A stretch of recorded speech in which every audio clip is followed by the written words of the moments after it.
I'm your host, Dr. Joe Dispenza. Let's begin.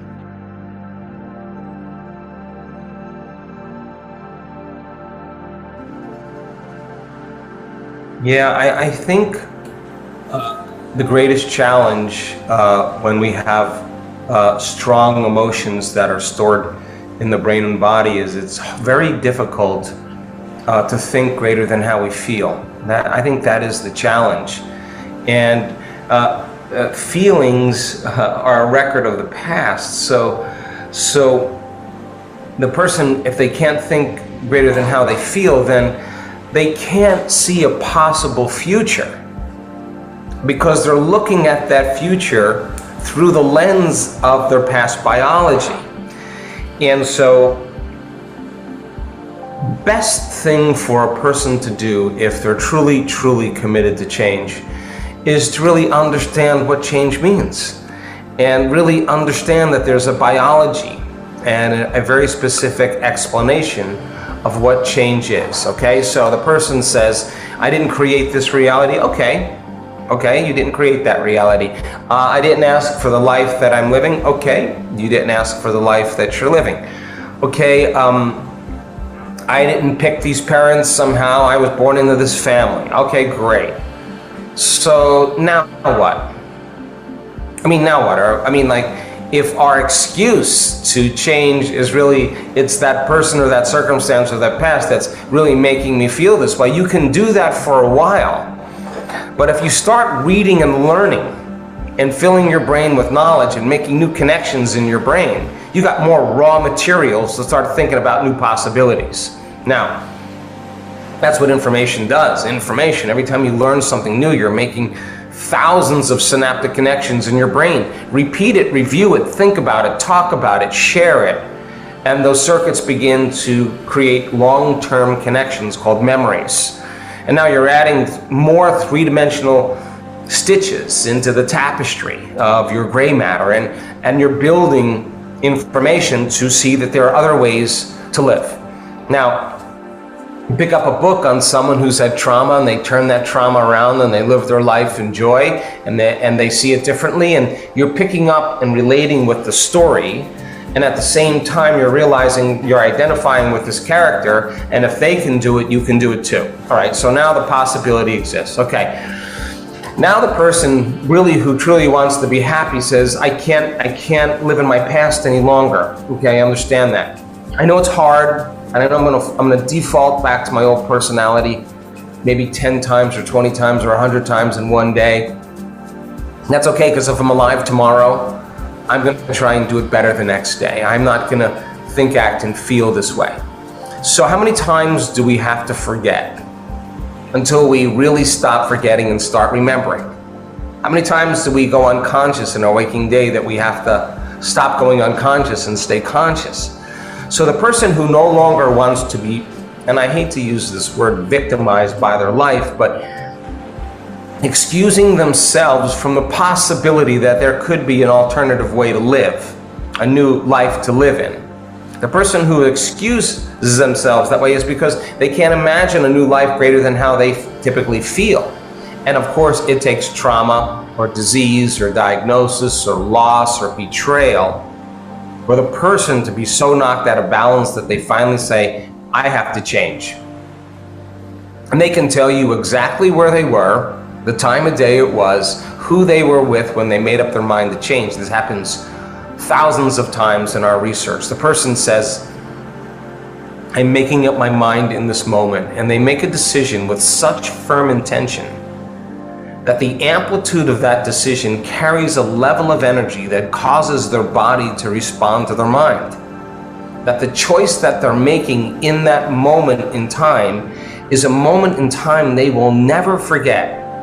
In other words, the stronger the emotion they felt when they made that choice, independent of what was going on in their environment and their life, the more they'll remember the choice they're making. That's what emotions do. And that gives the body a sampling or a taste of the future. They're changing their state of being in one instant. So the person then who says, okay, I'm going to try this out as an experiment. I'm going to practice the process. And is it possible as an experiment if I take a little time out of my day and I change the way I feel and I change the way I think, and I'll read a book and I'll practice how to do that, let me see if I could actually get happier. Not that I need anything to change in my life yet. I just want to see if I do this, I knee-jerk less in traffic. I don't judge my best friend as much. I don't rush through a meal because I have to hurry up and clean up the dishes and put the kids to bed and a thousand things. Let me just see if it works. Just if I could just try it out as an experiment. The majority of people who give up their past and the emotions and memories of their past and start reprogramming and doing things differently in themselves in the future report back almost 100% of the time that they start noticing these synchronicities, these opportunities, these coincidences. Something is coming to them. Something's changing in their life, and nothing is changing except them. Now, this is the experiment called life, because when you see the synchronicity, when you see the serendipity, when you see the coincidence, when the opportunity shows up, you're going to start thinking, oh my God, I was changing the way I was thinking and feeling, and it's producing these effects in my outer world. Oh my God, that moment is no longer you thinking that you're the victim of your life. That's the moment all of a sudden you start realizing you're the creator of your life, because your things are out picturing in your world equal to your change in thoughts and feelings. Now, the person who does this, the surprise of the event, I swear to you, does not create fear. I swear to you, it doesn't create hostility or anger or hatred or resentment. It tends to create this kind of joy, this kind of excitement, this kind of change in energy. The person is waking up. Oh my God.